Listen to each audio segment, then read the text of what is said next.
حالیہ کشیدگی کے بعد بھی مودی کا جنگی جنون کم نہ ہو سکا۔ بھارت نے دوبارہ جدید ہائپر سونک میزائل کے تجربے کی تیاری شروع کر دی ہے۔ پاکستان کے خلاف ممکنہ جارحیت کی نیت سے بھارت تیزی سے حملہ آور نظام تیار کر رہا ہے، جس میں ہائپر سونک جدید میزائل، کمانڈ اینڈ کنٹرول اور نیویگیشن سسٹمز شامل ہوں گے۔ زی نیوز کی رپورٹ کے مطابق بھارت سب سے جدید ہائپر سونک میزائل ET-LDH-CM کی آزمائش کی تیاری کر رہا ہے۔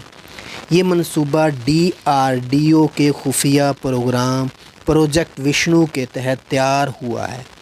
اس میزائل کو ایشیا میں طاقت کے توازن کو بدلنے والا گیم چینجر بھی قرار دیا جا رہا ہے۔ زی نیوز کی رپورٹ کے مطابق یہ میزائل بھارت کو دشمن کے علاقے میں چند منٹوں میں انتہائی مہلک حملہ کرنے کی صلاحیت دے گا۔ اس کی رفتار آواز کی رفتار سے 8 گنا زیادہ ہوگی۔ یہ میزائل تقریباً 11,000 کلومیٹر فی گھنٹہ کی رفتار سے سفر کرتا ہے۔ 15,000 کلومیٹر رینج والا یہ میزائل 1 سیکنڈ میں 3 کلومیٹر کا فاصلہ طے کرنے کی صلاحیت رکھتا ہے۔ یہ نیوکلیئر یا روایتی وار ہیڈ لے جا سکتا ہے، جس کا وزن تقریباً 1000 سے 2000 کلو گرام تک ہو سکتا ہے۔ یہ میزائل بیلسٹک میزائلز کے برعکس کم بلندی پر پرواز کر سکتا ہے اور اپنی سمت بھی تبدیل کر سکتا ہے۔ یہ ایکٹیو ریڈار میزائل سسٹم ہوگا جس کی ایکوریسی 100% ہوگی۔ یہ میزائل زمین، فضا اور سمندر تینوں جگہوں سے لانچ کیا جا سکتا ہے۔ یہ دشمن کے ریڈار، بحری بیڑے یا کمانڈ سینٹر کو تباہ کرنے کی صلاحیت رکھتا ہے۔ بھارت اس ٹیکنالوجی کے ساتھ امریکہ، روس، چین اور جیسے ممالک کی صف میں شامل ہو جائے گا۔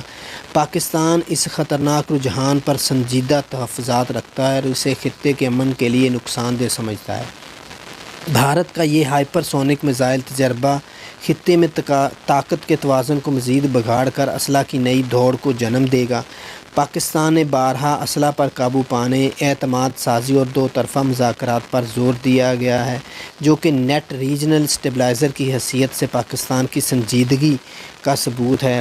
پاکستان کی جوہری اور دفاعی حکمت عملی صرف دفاعی نوعیت کی ہے۔ پاکستان اپنے قومی مفادات، قومی سلامتی کا ہر صورت میں دفاع کرے گا، لیکن کبھی بھی جارحیت کی ابتدا نہیں کرے گا۔ پاکستان نیٹ ریجنل اسٹیبلائزر ہونے کے ناطے ایسے اقدامات سے اجتناب کرتا ہے جو خطے میں کشیدگی کو بڑھاوا دے۔